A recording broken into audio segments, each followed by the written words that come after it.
Hey guys, thanks for joining. Today I'm just going to be going through maybe 2 or 3 LeetCode Medium problems in order to just continue with my interview prep. So for each problem I'm going to have around 17 and a half minutes.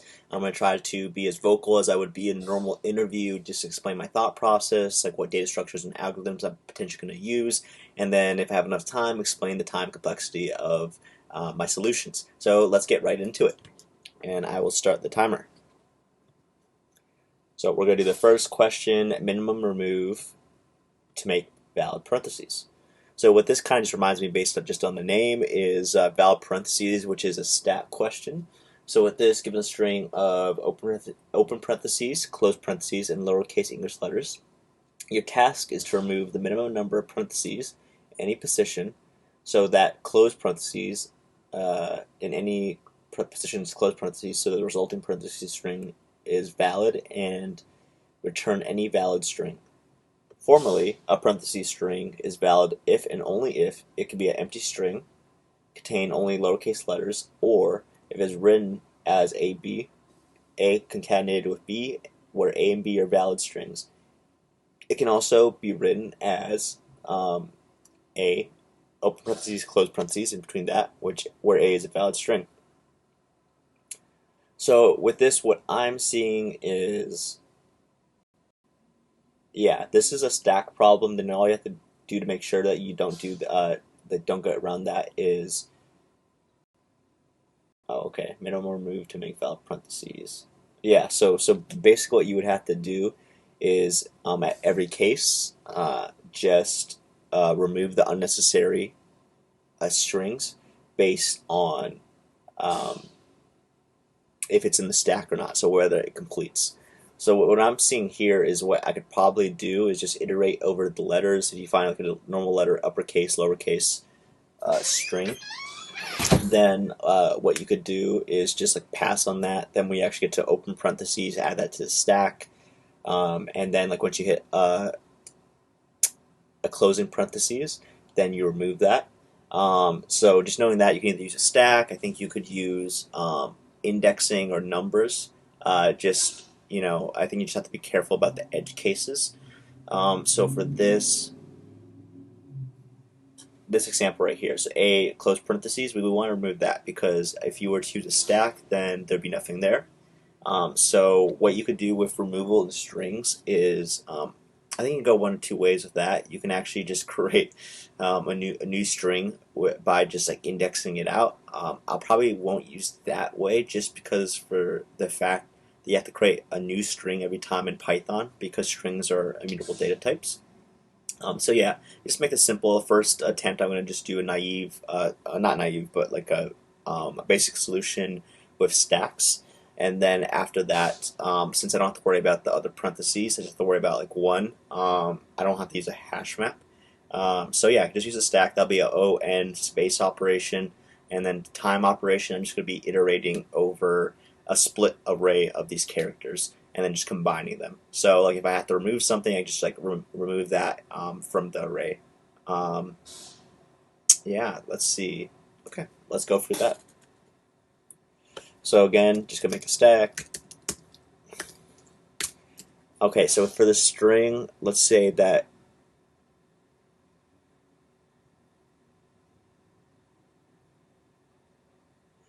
So I'm trying to think.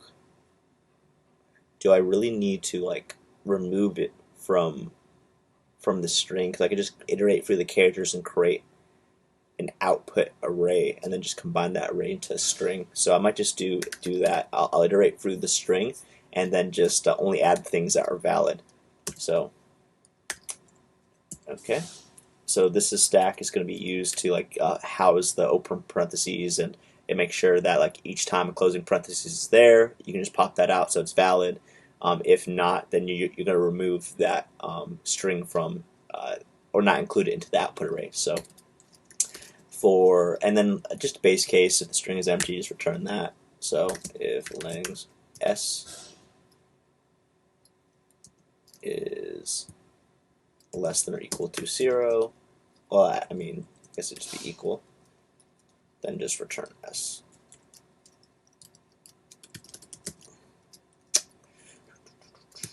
Okay, so I'm just going to do a simple on, for loop iteration over the string. So for char in s, so I'm going to have like a if, elif, else. So else is just going to be the normal characters. I'm just going to add them normally, and that's yeah. So and then if is going to be hey if this is open parentheses and add it to the stack. If it's a closing parentheses, then like check if it's in the stack. If not, if it is, then pop it, add it to the string, and then if you encounter an empty stack and your character is a closing parentheses, then you don't include that into the final output array. So let's go for that. Char equals parentheses, and then elif char equals closing parentheses, and then else. So output dot append char, and then we want to return output.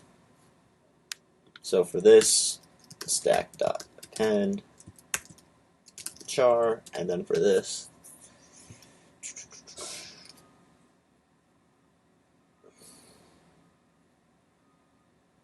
let me just make sure, because let's say you have open, yeah, so if you have open parentheses, then you don't want to include those open parentheses. Okay, so this is interesting. So then I might have to do the indexing to get this to work right.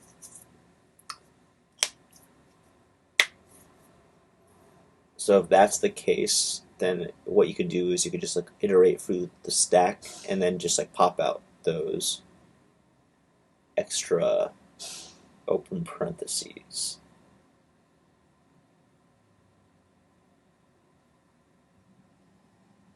Okay. So I'm looking at this final example 4, and what I'm seeing is that you have 3 opening parentheses and 2 closing ones, and then the one you get rid of is actually the parentheses in front of A. Okay. Out. Okay. Okay, so at the end of this, if I have open parentheses, how do I get rid of that in the array? So if that's the case, if I have 2 open parentheses, so close, open, open, so then you will want to remove. Okay, this is interesting. Okay, so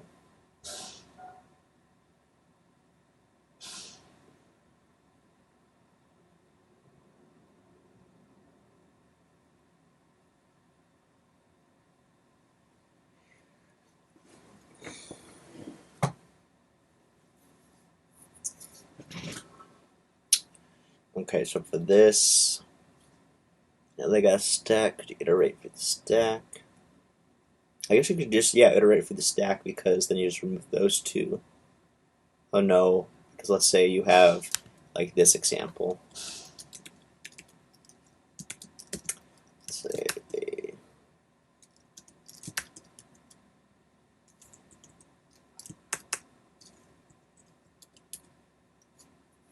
then like you attempting to like iterate for the stack is just going to get this, which is invalid. Okay. So how do I address that into my solution?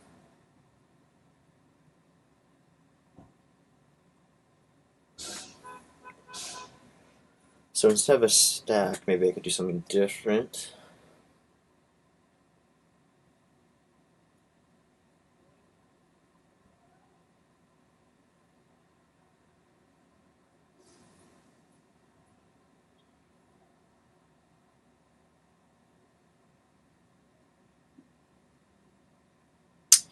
All right.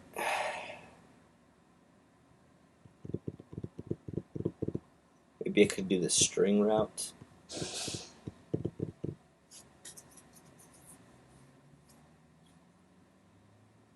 So maybe if I found an opening parentheses, try to find a closing parentheses in the rest of the array.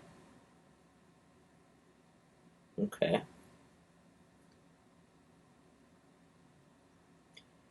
but then that would be like an ON operation inside this for loop, so that would add to the space and time, I believe. Hmm.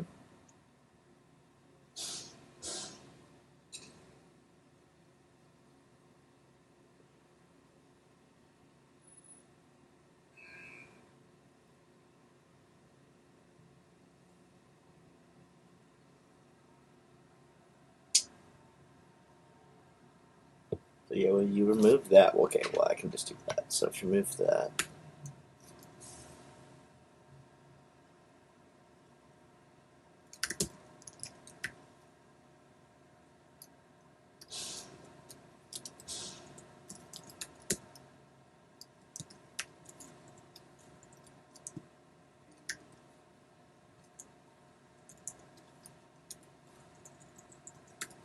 so basically, I'm just doing this with this condition is if the last element is open parentheses, then pop that, and then you can include that character into the array. So output dot append char. Okay, so now how do I handle this? So obviously you can put that, and then I could actually append it to the output to. What happens in the case?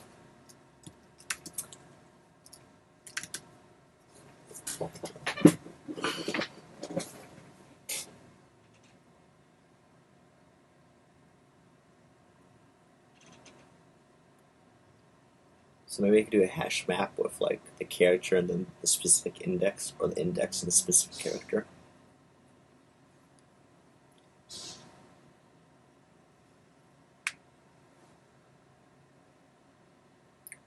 Okay, so let's just like utilize this.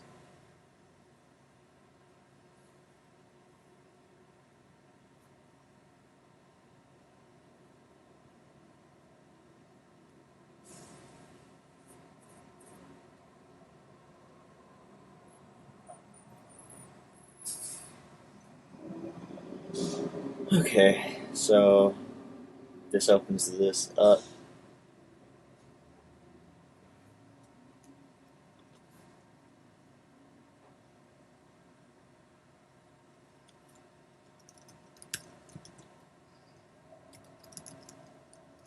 So I just pass that if you have enter parentheses.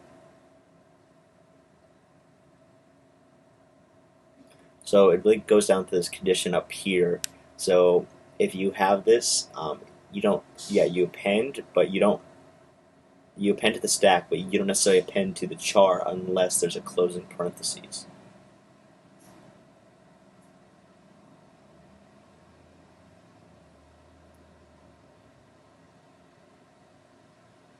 Okay.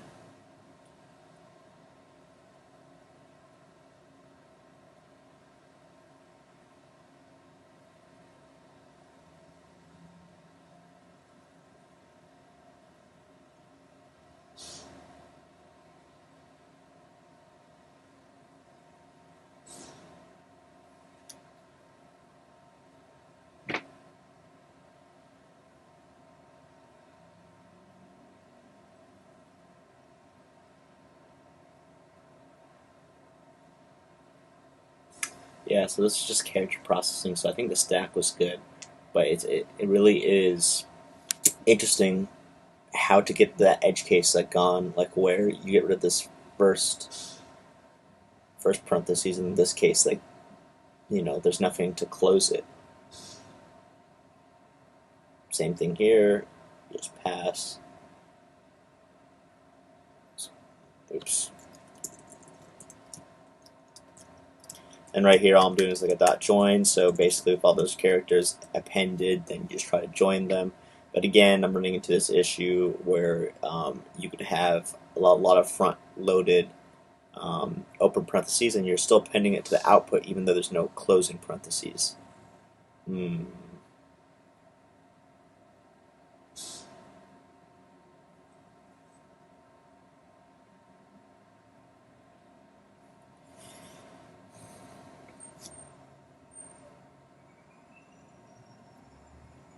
So I'm just gonna run this to see. Oops, made a misspelling. You got to be very careful about that. Just check for your code, make sure there's no misspellings, nothing's like out of place indentation wise, conditionals either.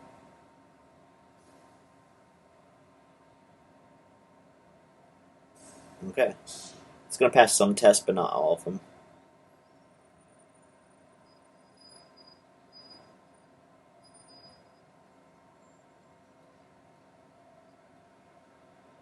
So what happens in this case if, let's do this. So basically I'm just like adding condition, if it is full, then like do that else pass.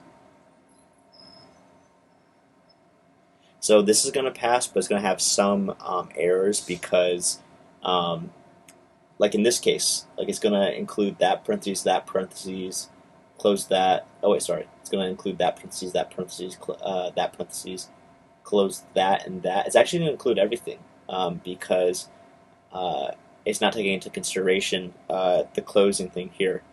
So I guess like what I don't like doing this though because no, I guess I have to. Okay, so because of the indexing, but okay.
Okay, well, this is not going to pass all of them, but let's run the code again.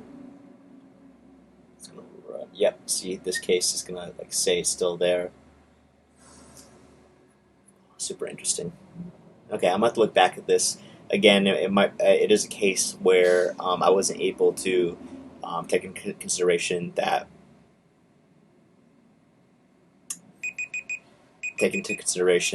there was some remaining open parentheses that were not closed. So I guess what I could do is, if you look back at this example right here, and actually see how much ones I passed, how much I failed. Okay, so overall, a lot of room for improvement, but you can see like in the actual edge cases right here, this would fail too because there would still be an open parentheses here. So this closes, but that first one is still like empty and still there. So you might have to do something where you have to do indexes there. Anyways, let's go to the next problem, and I'll go back to that later.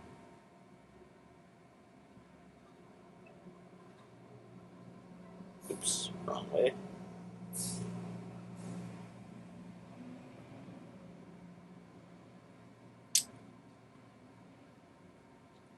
Okay, let me reset the timer. Alright, so this is vertical order of traversal of a binary tree. It's a binary tree, very useful. Doesn't necessarily mean it's a binary search tree. So let's just look at this and see where we can go. Given a binary tree, return the vertical order traversal of its node values for each position x, y. Its left and right children, respectively, will be at positions x minus 1, y minus 1, x plus 1, y minus 1. Running a vertical line from x equals negative infinity to x equals positive infinity. Whenever the vertical line touches some nodes, we report the values of the nodes in order from top to bottom, decreasing y coordinates. Two nodes have the same position, then the value of the node that is reported first and the value that is smaller. Return a list of non-empty reports in order of X coordinate. Every report will have a list of values.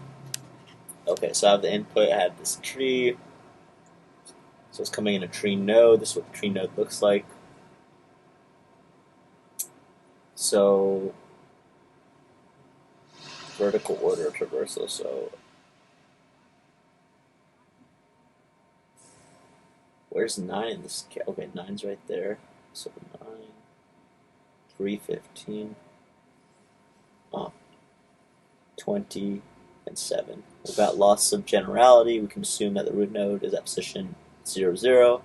Then the node 9 occurs at position -1, -1. The nodes with values 3 and 15 occur at position 0, 0 and 0, 2.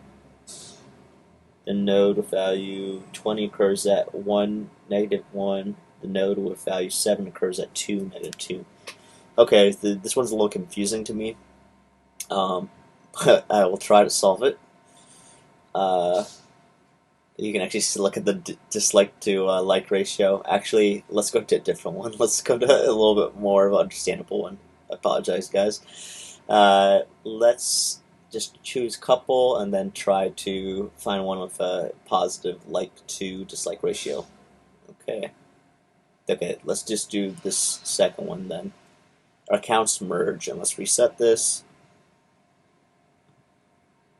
Perfect. Okay, accounts merge.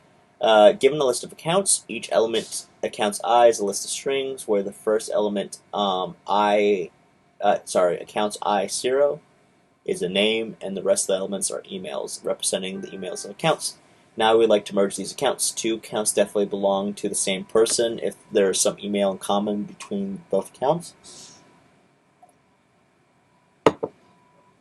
Note that even if two accounts have the same name, they may belong to different people, as people could have the same name. A person can have any number of accounts initially, but all their accounts definitely have the same name. After merging the accounts, return the accounts in the following format. The first element of each account is the name. The rest of the elements email sorted in order. So sorted in order, that's very important. Sorted in order.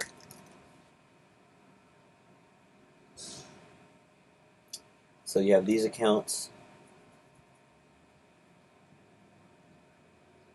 John Smith at mail, John001 at mail. So this one's different. Johnny Bravo, John Smith at mail. So this guy would have this and these. Okay. So basically, yeah, you would like find the same name, and then you would check in this subsequent list of values if okay.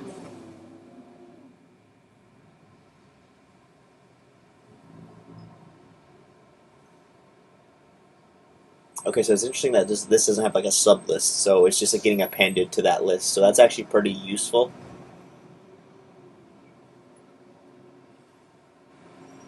So sort order. Let's look at this John guy and then like make sure that we understand where he's coming from. So John Smith, John001 male, and then John New York. So does that New York come before or after this John00 male? So according to this comes. Oh, okay. So actually, John Smith gets put to the end. That's interesting. I wonder why.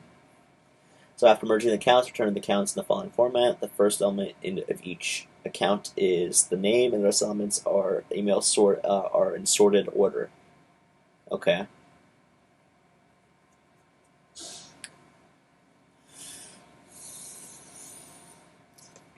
So let's look at these names. John00. So I'm guessing the ordinal value of 0 is less than the underscore character. And then let's look at this. John Smith. I'm guessing 0 again is smaller than S in based on this unordinal value. Okay. Is there a way that we could like create like a subarray and then just iterate and then like append that to the current value?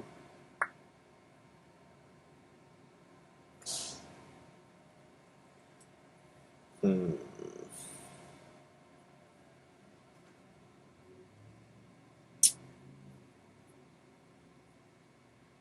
can use a hash map to like track these emails.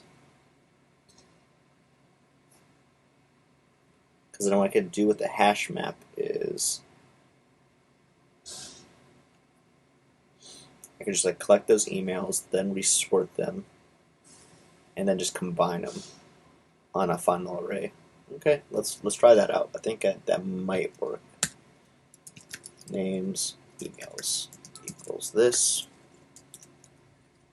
Okay, so for account in accounts,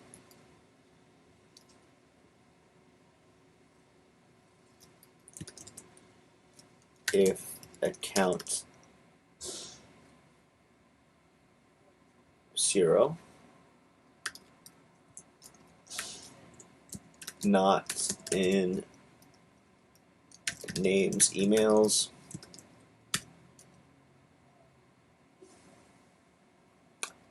names emails account 0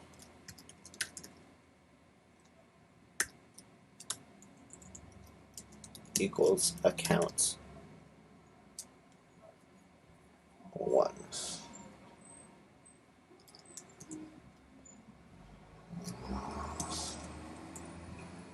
So like basically what this is doing, this is like slicing, so the first element that you want, and then this one you start at index 1 and then just return the rest.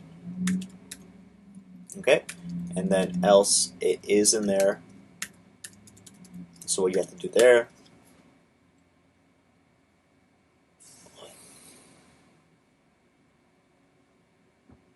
I think this is where you could sort it.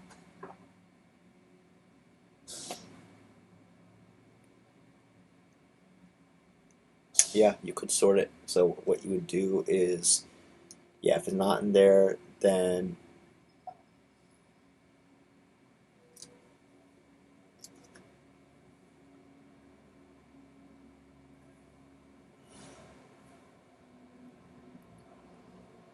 so what I'm thinking is like maybe set a temporary variable that takes in that list, and then you iterate through this remainder of the count, and then see if those elements are in there. If so, do nothing. If not, then you append. And after the append, you just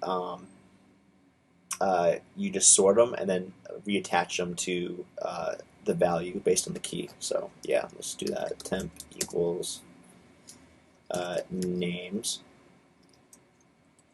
emails account 0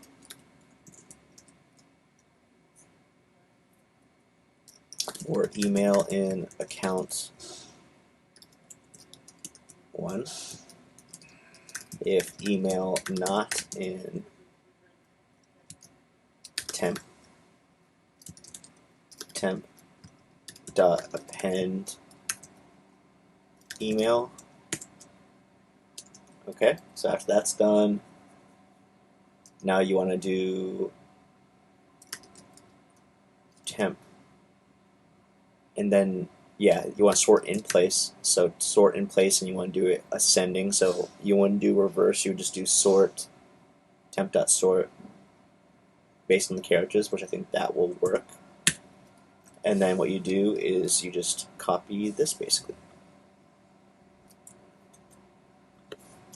So I'm actually doing a lot of space here, so this is a naive solution, but let's see if I can make it better after I get this working.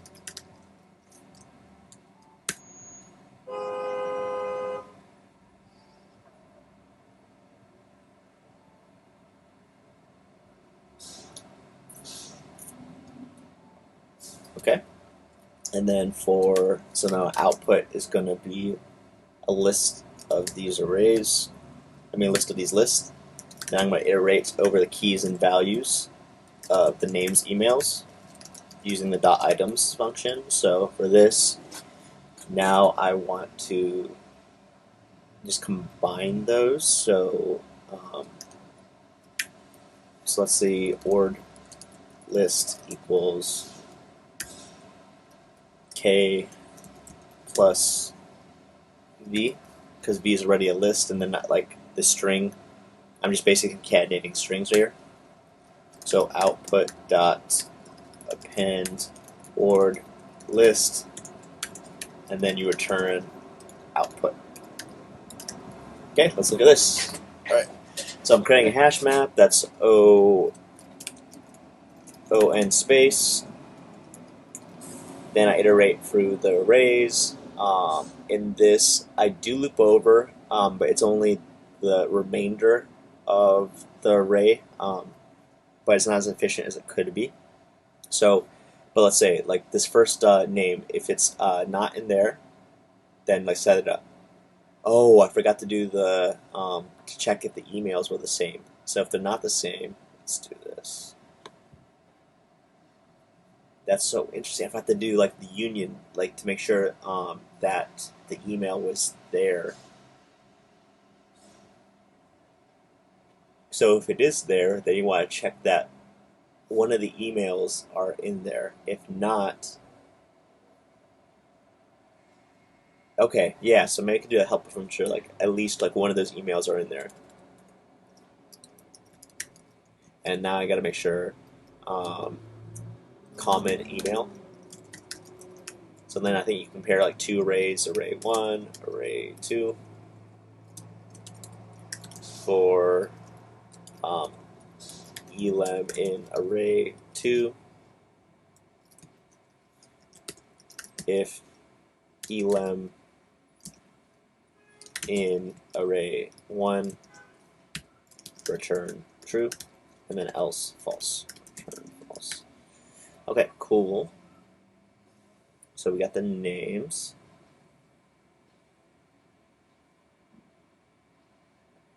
Interesting, interesting. So with the names, you don't want to like reset it.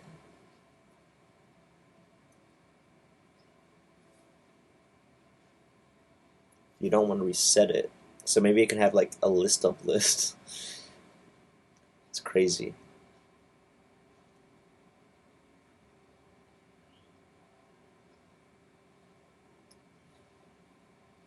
Okay, yeah, I think I get that to work. I'd have to do some things in like this second iteration over the object.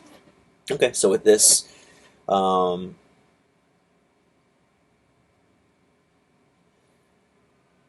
first with this,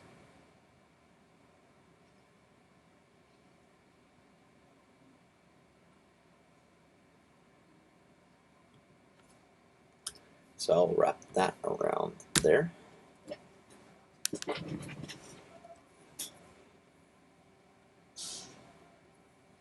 So now I got to iterate through these sublists.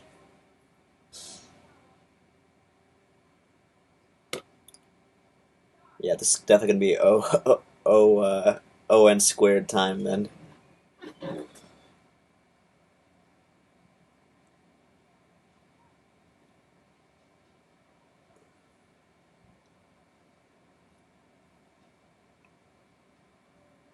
Okay, so I gotta iterate through these.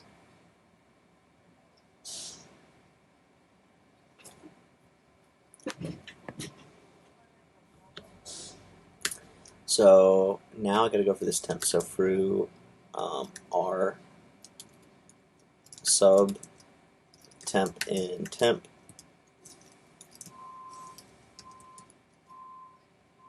So common email.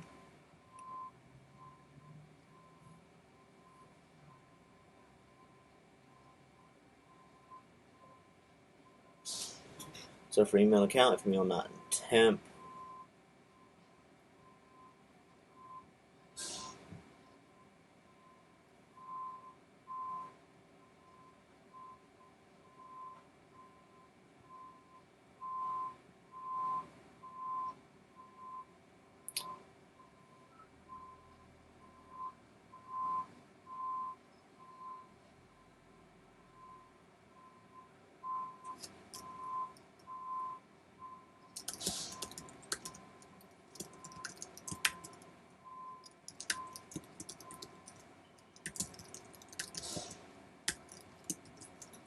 so basically what I'm doing here is like if this is true, there's common email, then for those emails, do this. Else just pass. Okay, so yeah, that is definitely O n squared space. That's not pretty, but this is just brute force solution. Okay, so basically what I'm doing here is for this temp, you might have a list for each one of those subtents. Like find out like if any of those emails are in this first subtemp array. If so, for email and account one, if email not in subtemp, then subtemp.append. Okay, then you just sort the temp, and then you reset it. I think this looks good. Now what you have to do here is you have to iterate through the K. Okay, so for iterating through this K,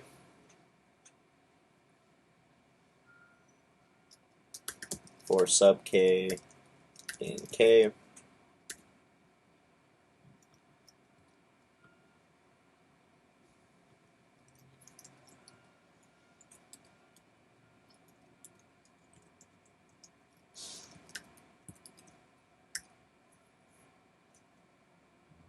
oh no, it's in V. Okay.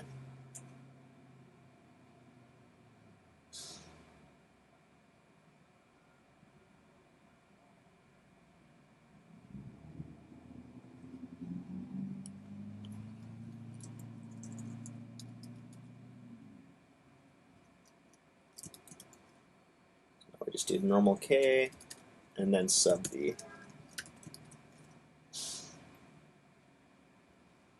Yeah, okay. I think this is not the best, but I think this is working what I'm intending for to do. So basically what I'm trying to do is I'm go for every account. If that email name is not in emails, then you set it to basically a list of lists, and then with the rest of the items. And then if it's not in there, then that's where you check. So you basically just check through or create a temp of the current array, and then you just go through like the sub list. And then if the email is in common with any of the sub lists, then you basically just go through another loop. So that's why it's quadratic time, or O(n) squared. And then from that, if email not in sub temp array, that's when you append that email. And then after that, you sort everything. Let's see. I guess what you could do too is you could like sort out the subtemps as well. So let's do that. Yep, I think everything's good here, and then like you just reset that sorted temp um, to that same key, and then from like those key and values, you iterate for those, and then for every sub v in v, then you just add k, and then combine like those lists. So in case you have like one of these, like multiple names, then they just go to different arrays and concatenate to that. I have a helper function that makes sure that there's a common email, so I can iterate through that and then like append the emails of common users. So let's run this code. Oh, see, it's the little silly mistakes you gotta avoid. So for in, okay. Oh, and then with LeetCode, you gotta do like self, so self.common email here too. Okay, because you're inside a class. Okay, so let's see what I got here, and then if I got it wrong. So it looks like I got this correct, but it cut off at Johnny Bravo. So I probably have some errors in my logic right here in this else statement. So anyways, this is just quick practice wanted to share with everybody. Let me get rid of that noise.